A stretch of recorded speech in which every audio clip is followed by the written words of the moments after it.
que todos vamos a estar expuestos, no solamente los psiquiatras, sino que como médico general, en un SAPU, en un hospital, o cualquier especialidad que decidan, sin duda que en algún momento les va a tocar lidiar con esto, ya sea a lo mejor hasta con algún familiar, algún amigo. Entonces es un tema que me interesa que les quede bien clarito, y que la idea es que si tienen alguna duda y me quieren interrumpir, no hay problema. No sé si ustedes pueden activar sus micrófonos, entiendo que sí. Lo activan y me preguntan, ¿ya? Hoy no puedo pasar las diapos. Aquí sí, ya. Bueno, ¿y por qué hablar de conducta suicida es importante, sobre todo en la formación hace unos años atrás? Esto ni siquiera estaba en el ramo que se les pasaba en quinto. Cuando nosotros revisamos en internet, en las redes sociales, nos damos cuenta que es un tema que es muy frecuente de encontrar, ¿ya? Entonces aquí dejé algunas noticias que uno googlea suicidio y se llena la web de noticias sobre este tema. Entonces es importante que lo manejemos, ¿ya? La palabra suicidio viene del latín, que quiere decir sui, de sí mismo, y cadere, matar, ¿ya? La OMS, la OMS lo define como el acto con el resultado fatal deliberadamente iniciado y realizado por la persona que tiene la intención de quitarse la vida. O sea, la persona sabe que el resultado de su acción va a ser la muerte. ¿Ya? Y cuando nosotros revisamos a lo largo de la historia, vemos que este es un tema que siempre ha estado presente en la sociedad, que por mucho tiempo fue un tema tabú, que no se hablaba, y que a lo largo de la historia ha sido distinta la connotación que se le ha dado al tema, ¿ya? Y en la medida que han pasado los años, ya esto ha sido menos tabú, y por eso es que hoy en día es algo que lo conversamos en distintos ambientes, no solamente el ambiente médico, ¿ya? Es súper importante entender que el gatillante para la conducta suicida es el dolor psíquico, ¿ya? Que es este estado afectivo que aparece en el sujeto, que llega un momento en que se hace insoportable, y en donde el individuo, por distintas razones que vamos a ver, solo ve como solución el suicidio. ¿Ya? Pero es súper importante que cuando hablamos de conducta suicida, conducta suicida en el fondo es sinónimo a sufrimiento, ¿ya? ¿Y por qué es importante entender esto? Porque cuando nos toca trabajar, sobre todo en urgencias, donde vemos pacientes que tienen trastornos de personalidad y consultan frecuentemente por intentos suicidas, uno tiende como a tener una carga negativa hacia estos pacientes. Entonces es importante entender el trasfondo de la conducta suicida para poder empatizar con ellos y darles una atención adecuada y poder evaluar el riesgo de estos pacientes, que es el objetivo final, porque al final el riesgo que tiene el paciente va a determinar la conducta que tomemos con ellos. ¿Ya? Y esto es importante. Cada persona es un individuo único, y por lo tanto las distintas vivencias que se nos presentan a lo largo de la vida las vamos a enfrentar de una manera totalmente distinta, ¿ya? Pero hay algo que se ha estudiado que es característico a todo evento suicida, a toda conducta suicida, y que es el propósito de la acción, es buscar una solución, ¿ya? O sea, el paciente, al realizar una conducta suicida, lo que busca no es morir, sino que buscar una solución a su problema, un cese a su sufrimiento, ¿ya? El objetivo que tiene es el cese de la conciencia, o sea, parar con este dolor. El estímulo que provoca esto es el dolor psíquico o psicológico, que se hace insoportable en estos pacientes. El estresor común son distintas necesidades psicológicas que no son satisfechas. La emoción común, y que es un factor de riesgo por sí sola, es la desesperanza, que es marcada en estos pacientes. El estado cognitivo es la ambivalencia, y esto es súper importante porque uno de los mitos que hay en cuanto a la conducta suicida es que hoy no, esto que los pacientes que dicen que se van a matar nunca se matan. Y eso no es así, porque el estado cognitivo, los pacientes no quieren morir, quieren una solución. Entonces es frecuente que veamos que son pacientes que en un momento quieren morir y al momento siguiente ya no quieren morir. O sea, esta ambivalencia es lo esperable, ¿ya? Entonces no hay que asombrarse ni malinterpretar esta ambivalencia, ¿ya? El estado perceptual, o sea, como en la parte sensitiva, estos pacientes lo que presentan es una constricción, que es lo que nosotros llamamos una visión de túnel. O sea, en ese momento están tan agobiados por el dolor psicológico que presentan, que realmente, a pesar de que pueden tener muchas soluciones a sus problemas, una buena red de apoyo, pero en ese momento ellos no logran ver más allá de su problema, ¿ya? La acción común es querer escapar. el acto interpersonal esperable en estos pacientes, que también es un mito en cuanto al suicidio, es la comunicación de la intención suicida. Ya ellos están tan agobiados por la situación que están viviendo que lo esperable es que ellos comuniquen. Entonces, esto de que no, él dice que se va a matar es para llamar la atención, es realmente un mito. Ya lo esperable que pasa en estos pacientes es que de alguna manera, a veces de manera solapada, no de manera tan explícita, ellos manifiestan su intención de querer morir. ¿Ya? Y también es característico en ellos cierta rigidez, entonces viven situaciones que les cuesta un poco amoldarse hasta ante los cambios y eso hace que aparezca el dolor y todo esto que hemos hablado. Esta diapo más que nada es para mostrar que la conducta suicida no es unifactorial, es multifactorial. De hecho, no hay un modelo claro de qué es lo que la provoca. Lo que sí se sabe que actúan desde distintos factores genéticos, el factor ambiental donde nacemos, donde nos desarrollamos los primeros años, que tienen mucho que ver cómo se forma nuestra personalidad, los distintos estresores a lo largo de nuestra vida que también van influyendo en la psicopatología que el paciente presenta, que en la personalidad que desarrolla, los rasgos de agresividad, de impulsividad, todas estas mezclas de factores pueden hacer que aparezca la conducta suicida. Y lo que me interesa que les quede claro de esto es que la suicidalidad es multifactorial, muy compleja, no se sabe su causalidad exacta y por lo tanto a los pacientes que enfrentamos que presentan conducta suicida tenemos que tener esto en claro para no minimizar el riesgo. Ya, vamos a hablar un poquito de epidemiología, lo que me interesa y por qué, van a ver que hay varias diapos de esto, es porque es un tema muy prevalente, que nos va a tocar, como les decía, en su vida médica, ya sea que se dediquen a la salud mental o no. ¿Ya? A lo largo de los años, con los avances en medicina, hemos visto que distintas patologías se manejan de mejor manera, las tasas de expectativas de vida han aumentado. Sin embargo, en cuanto a la conducta suicida, ha ocurrido todo lo contrario. Ya en los últimos 45, 60 años, las tasas cada vez a nivel mundial y en Chile han aumentado. ¿Ya? En Chile tiene una tasa de alrededor del 10,3 por 100.000 habitantes. ¿Ya? Un intento suicida ocurre en el mundo cada 3 segundos y un suicidio cada 40 a 60 segundos. Y Chile no está exento de esto, ¿ya? En Chile al día mueren entre 5 a 6 personas por suicidio, ¿ya? Dentro de los distintos grupos etarios, los pacientes de la tercera edad, sobre todo los mayores de 70 años, tienen las mayores tasas de suicidios consumados, ¿ya? En el grupo etario más joven, entre los 15 y los 44 años, es la tercera causa de muerte. Y si achicamos este grupo a los más jóvenes, entre 10 y 24 años, es la segunda causa de muerte. Es importante conocer la diferencia de género. En los hombres se matan más, ya tienen unas tasas de suicidio 3 a 4 veces mayor que las mujeres. Sin embargo, las mujeres realizan 3 veces más intentos suicidas que los hombres.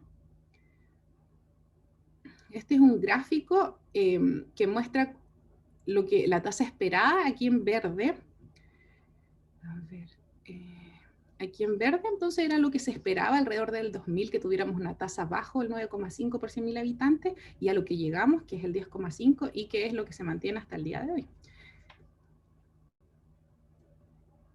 Ya, esto es lo mismo, muestra del 2000 al 2017 la tasa general en Chile, que no ha bajado de los 10 puntos por 100.000 habitantes, y la diferencia de género. Como veíamos, los hombres 3 a 5 veces más se matan que las mujeres. ¿Ya? Esto también es importante porque muchas veces no se entiende el concepto que es conducta suicida, que vamos a ver más adelante que es un continuum, ¿ya? Entonces, un paciente que realizó un intento suicida tiene más riesgo que la población general de morir por un suicidio, sobre todo el primer año posterior al intento suicida. ¿Ya? De todos los pacientes que intentan suicidarse, entre el 10 al 15% termina falleciendo de un suicidio. Y de este grupo, el 2% es el año posterior al primer intento. Entonces, ¿cuál es el concepto importante aquí? Que un paciente que tiene un intento suicida, independiente de la letalidad del intento suicida, por ejemplo, se tomó, no sé, un sobre de clorfenamina, que nosotros como médicos, cierto, sabemos que no le va a provocar la muerte eso, pero vamos a ir viendo el concepto del intento, así que ese paciente tenga mayor riesgo el primer año posterior a esto, de morir de un suicidio, y sobre todo el primer mes. ¿Ya? Otra cosa importante es que, como vamos a ver también, este grupo tiene atención médica en algún momento. ¿Ya? Entonces es importante cuando nosotros tenemos un paciente que realizó un intento suicida, sobre todo el primer año posterior al intento, a estar indagando pensamientos suicidas en este paciente. ¿Ya? Estudios de autopsia psicológica, que son como unos peritos forenses, hacen como una recapitulación del último tiempo que vivió las personas que murieron de suicidio. Se dieron cuenta que el 83% de los pacientes que habían muerto de un suicidio habían pedido ayuda en atención primaria, ¿ya? Ayuda médica, ¿ya? Y de esto, el 66% lo había hecho el último mes. ¿Ya? O sea, nuevamente la importancia en cualquier paciente que ustedes les consulte por sintomatología relacionada a la salud mental, indagar ideación suicida. El preguntar por pensamientos de muerte, el preguntar por métodos de planificación no induce los pensamientos suicidas. Ese es otro mito, ¿ya? Entonces nosotros como médicos, si tenemos un paciente que saca una hora porque está súper ansioso, porque está con insomnio, uno, además de indagar sintomatología depresiva, hay que indagar ideación suicida. Sobre todo en pacientes, por ejemplo, que ya nos comentan o que nosotros al revisar su historial nos damos cuenta que ya tuvieron un intento suicida, con mayor razón uno evalúa la ideación suicida en ese momento. ¿Ya? Y también las autopsias psicológicas mostraron que de los pacientes que mueren de suicidio, el 80% había dado señales o insinuaciones a sus cercanos de que lo iban a hacer. Entonces, nuevamente, derribar el mito que el que lo comenta o lo manifiesta de alguna manera no lo hace. Al contrario, el que lo manifiesta es porque lo está pensando y tiene riesgo de cometerlo. Entonces, ahí hay que estar muy atento. Y esto es importante también para educar a la familia. Esta es un gráfico, pero lo vamos a pasar, pero en el fondo es lo mismo, es mostrar las tasas de la Araucanía, que estamos por sobre el promedio nacional. ¿Ya? No es la región con más casos de suicidio, pero sí estamos por sobre la media nacional. ¿Ya? Algunos conceptos importantes que tenemos que tener en cuenta. Cuando nosotros hablamos de suicidalidad, hablamos de un espectro que va desde las ideas pasivas de muerte, desde los pensamientos ya con una planificación, desde los intentos suicidas hasta el suicidio consumado. ¿Ya? Y esta es la progresión teórica de la suicidalidad. Cuando nosotros lo leemos en los libros nos damos cuenta y pareciera ser que esto fuera todo ordenadito, ya que los pacientes parten con desesperanza, sin motivación por la vida, empiezan estas ideas vagas de muerte, ya después aparece una idea suicida más activa, una planificación, el intento y el suicidio, ¿ya? Este es todo el espectro que nos podemos encontrar. Cuando nosotros tenemos un paciente con alguno de estos, ya estamos hablando que ese paciente tiene una suicidabilidad, ¿ya? Pero lo que es importante que quede claro es que esto no va como paso a pasito, sino que esto, un paciente que parte con desesperanza, según su personalidad, a lo mejor es un paciente que es muy impulsivo, puede pasar rápidamente al suicidio consumado. No es necesario que pase como por etapas, ¿ya? Y entonces la suicidalidad vemos que están los pacientes que están con ideación, que han intentado, que han tenido suicidios que no le han resultado, que se autolesionan, y los pacientes que logran cometer el suicidio, ¿ya? Cuando hablamos de ideación suicida, lo que estamos hablando son pensamientos acerca de la voluntad de querer quitarse la vida. Y esto puede ser con una planificación o puede ser una idea vaga, ¿ya? Está el concepto de parasuicidio o gesto suicida, que la tendencia es a tratar como dejar de lado porque va muy sujeto al estigma, ¿ya? Porque el parasuicidio se define como una acción que no es letal, o sea, por ejemplo, cortarme, tomarme, no sé, dos clorfenaminas, ¿ya? Y que se interpretaba como una especie de manipulación, sin una intención real de querer quitarse la vida, ¿ya? El intento suicida, en cambio, es un acto deliberado que busca la muerte del individuo y que no la logra. Y que aquí también es importante que les quede claro que este acto, la intención de querer matarse la define el paciente. O sea, si el paciente a ustedes le dice, no, doctora, me tomé 6 ciclobenzaprinas porque yo me quería morir, y 6 pastillas son harto, entonces yo obvio que me iba a morir. Nosotros como médicos sabemos que no iba a ser así, pero el paciente es quien determina la letalidad. No sé si se entiende. Aquí, como les decía adelante, si tienen dudas, vayan preguntando, ¿ya? Entonces, y el intento suicida, a diferencia del suicidio consumado, es que el paciente sí logra, ¿cierto?, ponerle fin a su vida. Están además las conductas autolesivas, que son son lesiones que se provocan los pacientes, pero sin intención suicida. Y ahí también es importante poder diferenciar esto, porque muchas veces a los psiquiatras nos llegan pacientes con cortes en los antebrazos y que nos derivan como intentos suicidas, pero por eso es importante indagar lo que hizo el paciente, para qué lo hizo. Y esto es frecuente de encontrar, por ejemplo, en pacientes con trastorno de personalidad limítrofe o borderline, que una manera como de bajar su dolor psíquico lo hacen a través de los cortes. Eso les genera como un alivio. Y eso uno en una conversación, preguntándole al paciente, ellos son capaces de describirlo. Entonces eso no es un intento suicida, ¿ya? El pacto suicida es cuando hay un acuerdo entre varias personas, y el suicidio ampliado o altruista es cuando, por ejemplo, tenemos una mujer, no sé, de 50 años que está a cargo de su mamá postrada, y ella está con tanta desesperanza, comienza a idear este plan para hacer un suicidio y incluye a la mamá, ¿ya? Y eso es un suicidio ampliado o altruista. Como yo les decía anteriormente, no hay una causa única de la conducta suicida. Se ha dado harto énfasis al estudio de los factores de riesgo para poder así predecir riesgo. ¿Ya? Estos dos factores son los más importantes cuando nosotros evaluamos la conducta suicida: el intento suicidio previo y la presencia de patología psiquiátrica, ¿ya? Cuando se ha realizado un intento suicida, hay 40 veces más riesgo que en la población general de morir de un suicidio, ¿ya?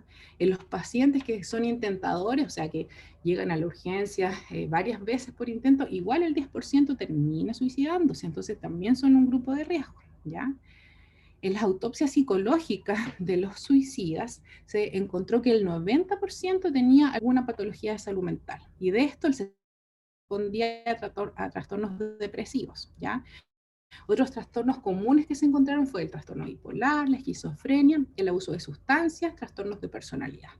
El tener un trastorno de personalidad, sobre todo clúster B, aumenta el riesgo de suicidio 7 veces. Otros factores de riesgo, que igual son importantes, pero estos dos que les decía yo son los más importantes y los que no se pueden modificar. Otros factores entonces son tener antecedentes familiares de suicidio, esto tanto por la carga genética y también porque cuando un cercano a nosotros, ya sea familiar o amigo, realiza un intento suicida o un suicidio, en nuestra parte cognitiva se abre esa posibilidad ante el sufrimiento. Entonces eso aumenta el riesgo de uno tener una conducta suicida. El tener ideación suicida, o sea, que cuando estamos pasando algún momento tengamos pensamientos, aunque sean vagos, de querer morir, aumenta el riesgo, ¿ya? Una persona sin ideación suicida tiene el riesgo de realizar un intento suicida entre 0,5 a 3%, versus un 13,2, un 29% cuando una persona ha tenido pensamientos de muerte. Y si a eso le agregamos que tiene un plan, el riesgo aumenta 50%, ¿ya? La edad como factor de riesgo en los hombres es mayor riesgo los que están en el grupo etario de los 35 a los 45 años. Los adolescentes, sobre todo, cada vez se ven en menores de edad, entre los 12 y 19 años, en el grupo de mayor riesgo.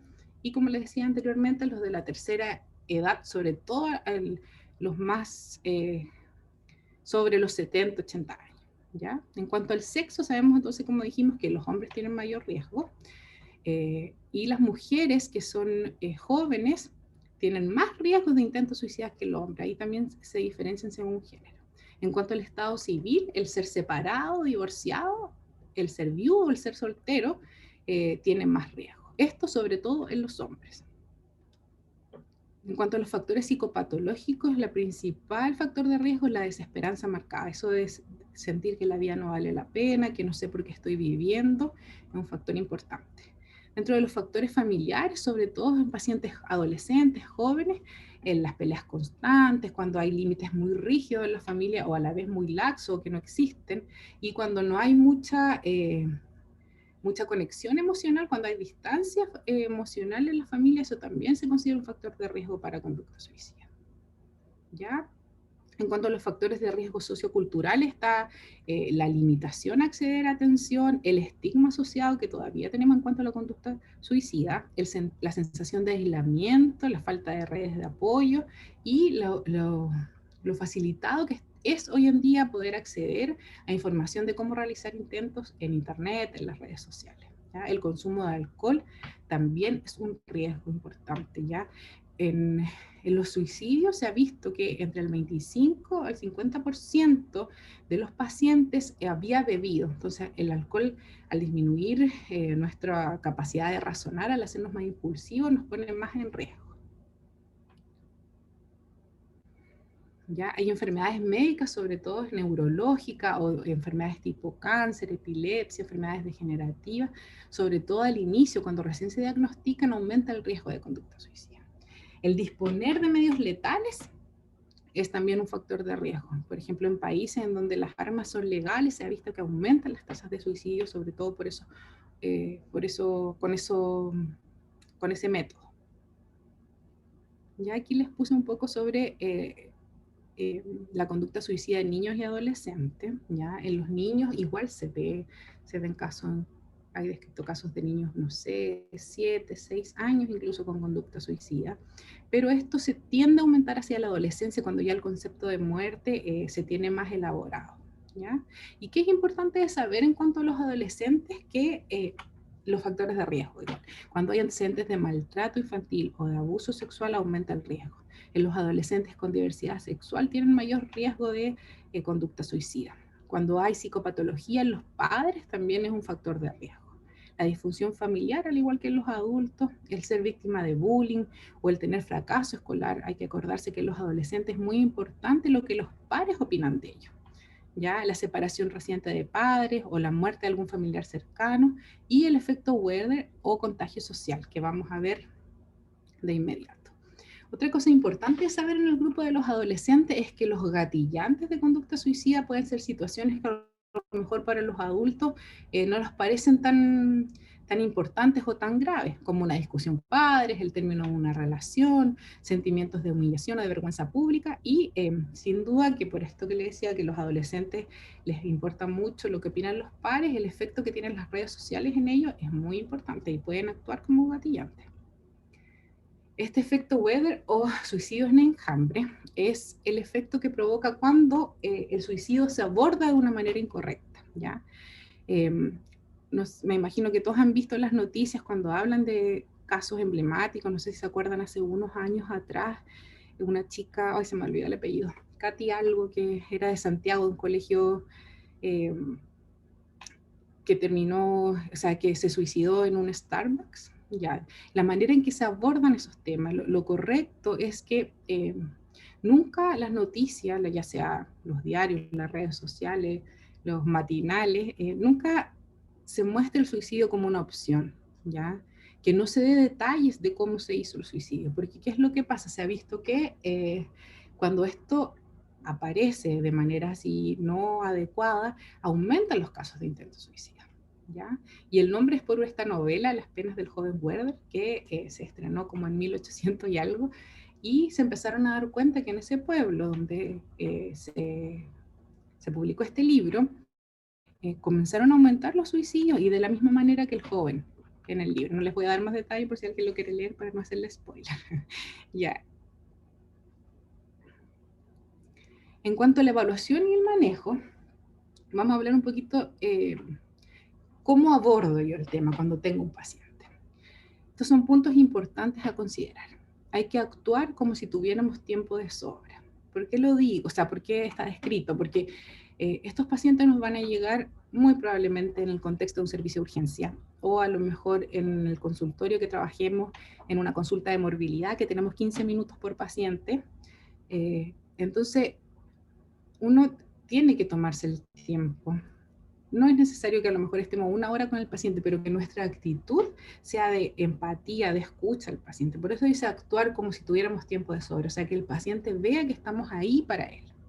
Hay que escuchar. Lo que más necesitan los pacientes en esos momentos es que ellos puedan contar cómo se están sintiendo, puedan desahogarse. Y entonces uno lo escucha y luego uno va estructurando la entrevista y va obteniendo la información que es la que nos va a permitir evaluar el riesgo y saber qué conducta vamos a tomar, ¿ya? Hay que estar atentos en la medida que el paciente hace su relato a los aspectos positivos que nos van a servir como factores protectores. La crisis suicida o el intento suicida hay que detallarlo. Aquí tenemos que ser como detectives, todo así, como hacer una reconstitución de escena. ¿Qué estabas haciendo? ¿Qué pensaste? le avisaste a alguien, cómo estabas antes de que te sintieras mal. Todo con mucho detalle, como les decía anteriormente, es un mito que por preguntar con detalle yo voy a inducir pensamientos suicidas, ¿ya? Hay que evaluar el nivel de desesperanza de nuestros pacientes, ¿ya? Y eso cómo se evalúa en cómo ellos relatan, cómo hablan de su vida, cómo tú ves que cuando nosotros conversamos, cuando nosotros hablamos, no estamos planos efectivamente. Uno se emociona con algunas cosas, uno se alegra con otras cosas. Hay otros temas que a mí me entristecen. Eso es lo habitual en una entrevista o cuando uno evalúa a un paciente, que uno vea cómo los matices afectivos van cambiando a lo largo de la entrevista. Mientras que los pacientes en donde están muy desesperanzados, uno tiende a ver que son más planos, que no se motivan, que a pesar de que a lo mejor tú le tratas de buscar, te contó, no sé, que tenía un gatito y tú le empiezas a hablar del gatito, él la verdad es que no lo haces moverse en su afectividad, ¿ya? Hay que consultar aspectos pasivos y activos del paciente en la crisis, o sea, ¿cómo lo ves tú? ¿Qué está dispuesto a hacer? ¿Está dispuesto a movilizarse o ya está entregado? Hay que detallar la planificación suicida, ¿ya? Como bien les decía, con detalle. Observar cuándo y cómo aparecen sentimientos intensos en el relato. Relativizar y transformar frases con creencias y pensamientos sobre desvalorización, nihilista e intolerancia absoluta. Ya, entonces, vamos a ir viendo entonces lo que hay que evaluar. Ya hay que evaluar los pensamientos, los planes, conducta o intentos, ¿cierto? Todos los conceptos que vimos hay que evaluar cuál de estos están presentes o no en nuestro paciente. Hay que ver el método que utilizaron y ver el grado de letalidad y el grado de intención suicida. O sea, ¿qué esperaba el paciente realmente conseguir con esto? Y que uno tampoco lo pregunta, ¿usted se quería morir o no? No, porque esa es una... No, no sé cuántas clases ya han tenido de psiquiatría, si han podido revisar en el primer semestre, entiendo que ven como la psicopatología, pero nosotros los psiquiatras no hacemos preguntas directas que el paciente te pueda decir sí o no, porque son un poco inducidas. Entonces nosotros siempre hacemos preguntas abiertas. Entonces, ¿cómo podrías preguntar en la intención? Cuéntame, ¿qué estabas sintiendo?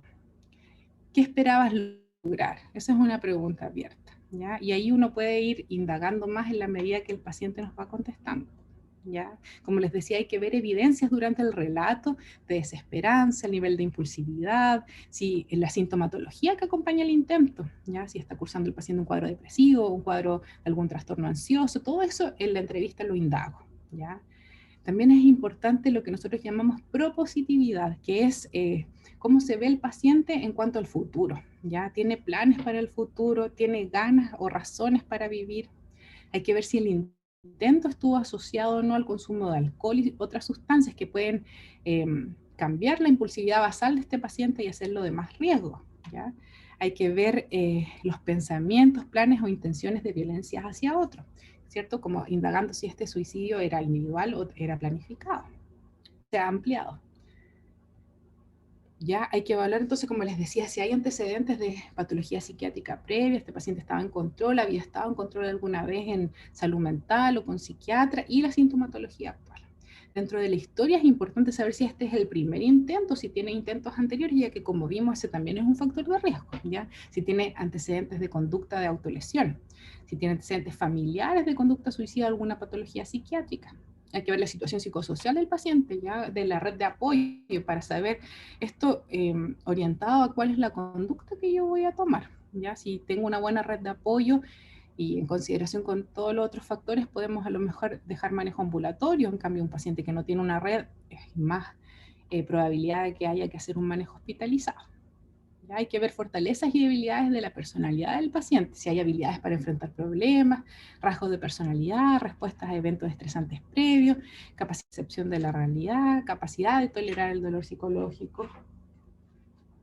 Ya hay que buscar con detalle la motivación del intento, ya si el paciente estaba realmente en la intención de morir, o era a lo mejor una manera de poder buscar atención, que malentendemos muchas veces la búsqueda de atención como manipulación, pero muchas veces es la manera que tiene el paciente de pedir ayuda, no tiene más herramientas como para pedir ayuda de otra manera, ¿ya?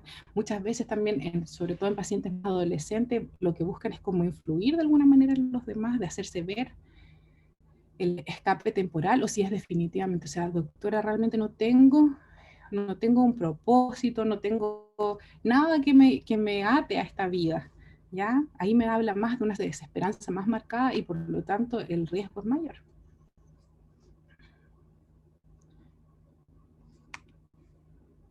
Estos son indicadores de elevada intención suicida en el intento.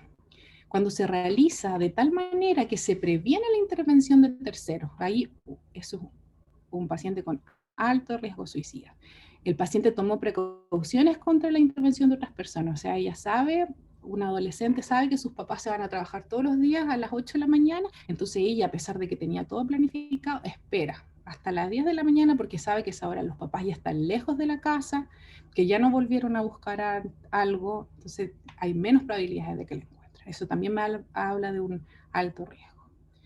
Preparó detalladamente el intento, buscó en internet, a lo mejor le preguntó a personas que conocía cómo lo hicieron, dejó una nota, una carta suicida, mantuvo su intención en secreto, existió premeditación y tomó alcohol para ejecutar el intento. Todo esto son elementos que nos hablan de alto riesgo suicida y que la idea es que durante la entrevista ustedes los tengan presentes para poder ir indagando si estuvieron o no presentes. Esta es una tabla que me gusta mucho porque ustedes van a ver que tablas para evaluar riesgo suicida hay muchas.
Chiquillos, la doctora se cayó de nuevo, pero ya se está reconectando, así que espérenla nomás.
Ahí volví, parece. Perdón, estamos, no sé qué le pasa a la luz todos los días. No me había pasado, pero ley de Murphy. Pero estoy terminando, chicos. Les estaba contando aquí, de esta tablita, que me gusta mucho. Hoy, ¿alguien me puede decir si me escuchan bien? Para un... ¿Sí se escucha bien, doctora? Todo bien, doctora. Esta tablita me gusta mucho, es del doctor Alejandro Gómez, que es uno de los psiquiatras expertos en suicidalidad acá en Chile. Y mira, evalúa distintos factores y según la presencia de uno de estos factores es el riesgo y según el riesgo va a ser nuestra conducta. Pero aquí, por sobre todo, chicos, lo más importante es saber que la entrevista clínica que ustedes hagan no reemplaza, o sea, no es reemplazable por ninguna tabla, ¿ya? O sea, si ustedes evalúan con cualquier tabla, le da un riesgo bajo, pero ustedes en la entrevista ven que es un paciente que persiste con ideación suicida, que la red de apoyo, a pesar de que están los papás, está la familia, pero a ustedes le da una sensación de que no es una buena red de apoyo y lo que manda es el ojo clínico de ustedes, ¿ya? Esta tabla evalúa la ideación suicida, el intento suicida, la sintomatología, el control de impulso de los pacientes, la presencia de desesperanza y el contexto o la red de apoyo. Y según la presencia de esto, evalúa los distintos riesgos. Por ejemplo, en el caso que las ideas suicidas sean pocos intensas, aparezcan a lo lejos, además la ideación suicida, o sea, el pensamiento de muerte está sin intención suicida, la sintomatología, por ejemplo, es leve, no tiene un poco de angustia, pero es, no sé, 2, 3 veces a la semana, no más que eso, y con ejercicios de respiración la logra manejar, clasificamos esa sintomatología como leve. Además, tú ves que es un paciente que no tiene un descontrol de impulso. Hay desesperanza, pero que el paciente está reactivo, que logra ver como cosas positivas. Y que más encima tiene una buena red de apoyo, nosotros clasificamos ese riesgo como leve, ¿ya? El riesgo leve lo podemos manejar de manera ambulatoria, ¿ya? En el programa de salud mental del CESFAM, o si ya tiene una patología psiquiátrica y está en control en un SECOSAM con un psiquiatra, puede seguir el control con su psiquiatra, ¿ya? Otra cosa importante que creo que no les dije de la suicidalidad es que como es un continuum, siempre tenemos que estar evaluándolo. O sea, si tenemos un paciente que ingresó al programa de salud mental por un intento suicida, que se diagnosticó finalmente que estaba con un episodio depresivo, a lo largo de mis controles yo vuelvo a evaluar. No porque ya pasó el intento me olvido de eso y ya como que se dio la ideación suicida. No, doctor, estoy arrepentida de lo que pasó, en realidad ahora veo las cosas de otra manera. Eso no me significa que yo a lo largo de los controles tengo que seguir evaluando la conducta suicida, ¿ya? Y por el otro lado, si vemos que las ideas suicidas están presentes de manera frecuente, que el paciente no logra como, no logra controlarlas y que se asuma esto una intención suicida y que como vemos la intención suicida, ¿cierto? Con indicadores, como por ejemplo lo que yo les decía de NAMT, o sea, le he hablado a los amigos que hoy que en realidad tiene ganas de ya no estar más o empieza a escribir cartas. Estos son indicadores que no hablan de la intención suicida. Y a la vez, la sintomatología presente en este paciente es severo, que no es controlable. Es un paciente que es un impulsivo, ¿ya? Que la desesperanza predomina en la entrevista y que más encima tiene una red de apoyo mala. Bueno, estamos hablando de un riesgo extremo. En el caso del riesgo severo y el riesgo extremo, la indicación es hospitalización, ¿ya?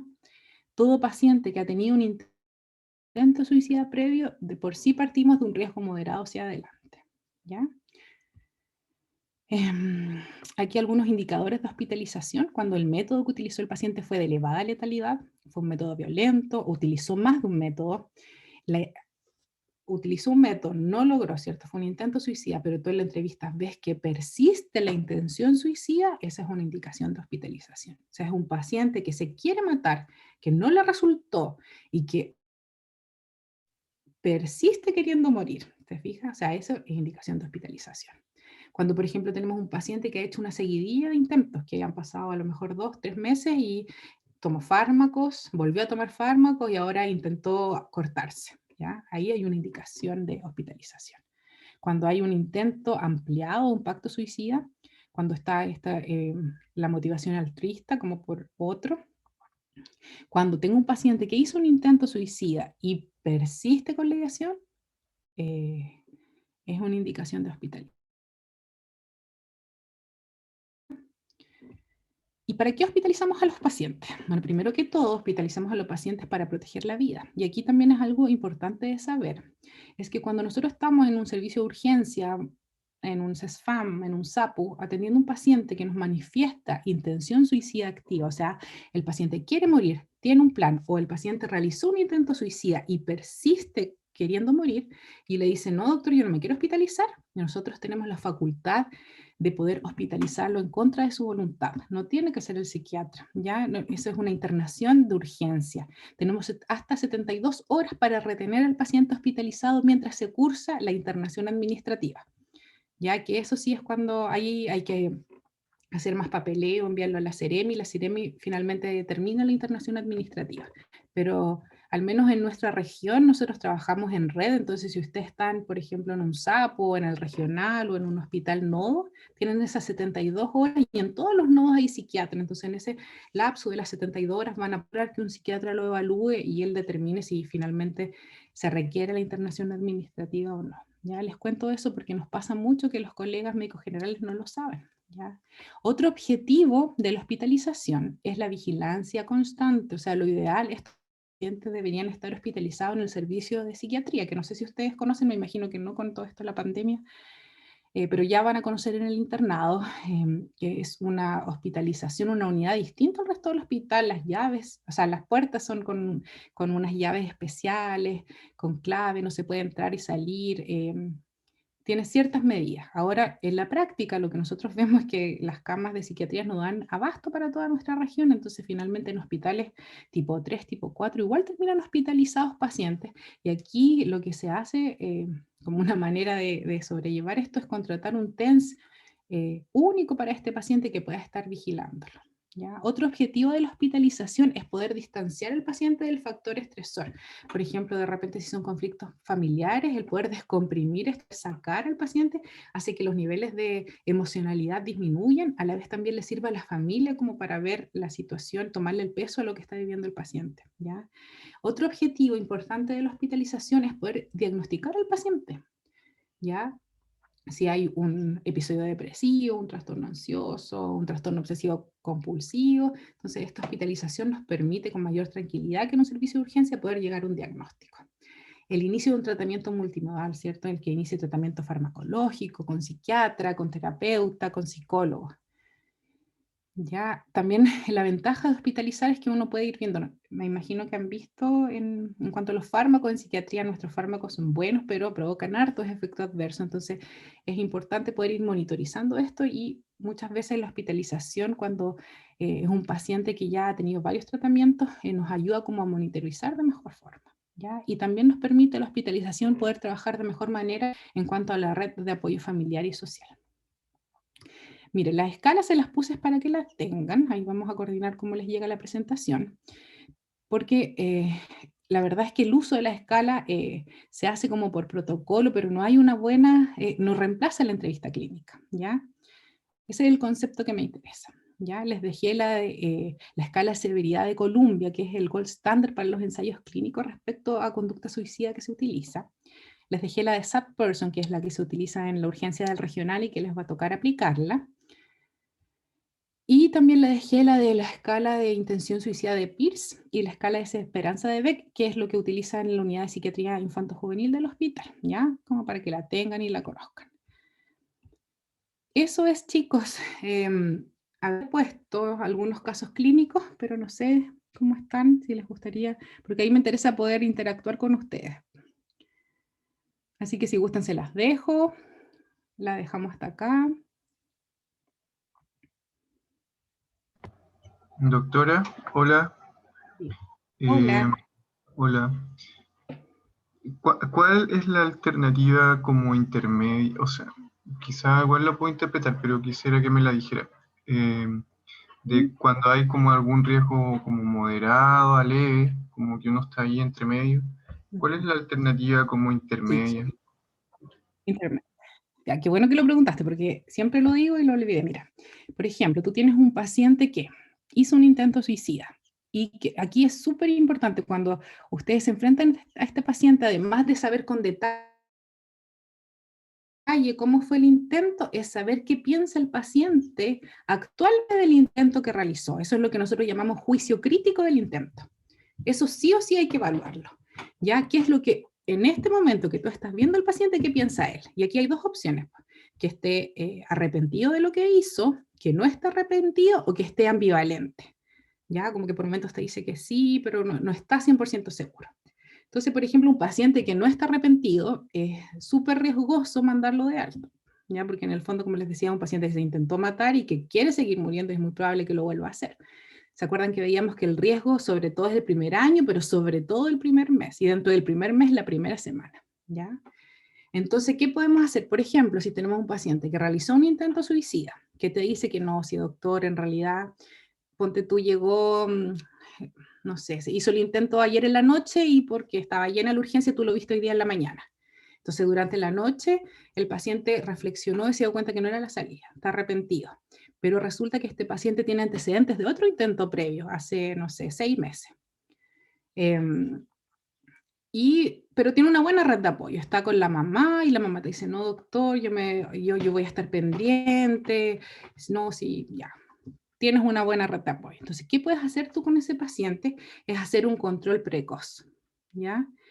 Y ahí va a depender del lugar donde estén. Por ejemplo, si tú estás, no sé, en un hospital donde tú trabajas como médico general de zona y estás haciendo turno y aparte tú tienes policlínico, ahí tú lo que podrías hacer es citarlo a control contigo en 48 horas o con el colega de salud mental. Pero lo importante ahí es que ustedes sepan que el sistema funciona, porque muchas veces uno les deja control en sus SFAM en 48 horas, pero en la realidad es súper poco factible que ese paciente vaya a encontrar hora en 48 horas. Entonces, eso es importante, hacernos responsables de nuestros pacientes. Ya yo les cuento porque en la beca yo egresé ahora en el 2019 de la UFRO como psiquiatra y uno en la urgencia veía pues que uno le ponía al paciente ya control en 48 horas en su CESFAM, pero yo fui médico hartos años en un CESFAM y yo sé que eso es imposible casi que un paciente consiga hora para 48 horas más. Entonces, por ejemplo, en ese caso lo que yo hacía era citarlo conmigo el poli de becados en 48 horas, 72 horas, para ver cómo ha ido evolucionando y volver a evaluar el riesgo de suicida. Tú vuelves a evaluar todo de nuevo para ver si ha disminuido o si a lo mejor, no sé, o el mismo gatillante que provocó el intento en un comienzo se volvió a reactivar y está nuevamente con ideación suicida y ahí finalmente lo termina hospitalizando. O bien lo que pasa la mayor parte de las veces es que ya el factor gatillante pasó o el paciente enfrenta el mismo problema de otra manera y ahí tú lo sigues controlando o lo derivas a un programa de salud mental. No sé si respondí tu pregunta. Sí, muchas gracias. ¿Sí? De nada. ¿Alguien más que tenga alguna duda?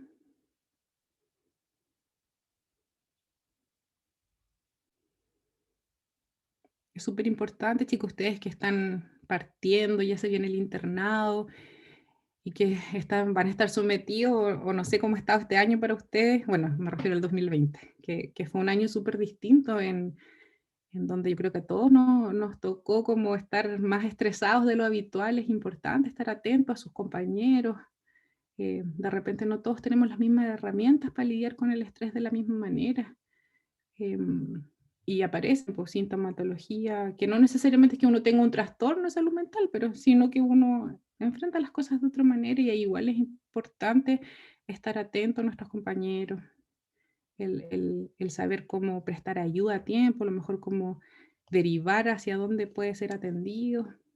Es importante, por eso yo creo que este es un tema, por eso quería que lo viéramos en vivo, porque es un tema que nos involucra como, solo como médicos, sino como personas también. Ya pues chicos, que fome no haberles visto sus caritas, pero ya habrá tiempo, esperemos si la pandemia nos deja. Ya pues si no tenemos más dudas, lo dejamos hasta aquí. Gracias, doctora. Ya, que estén muy bien. Muchas Gracias. gracias. Chao. Gracias, doctora. Chao.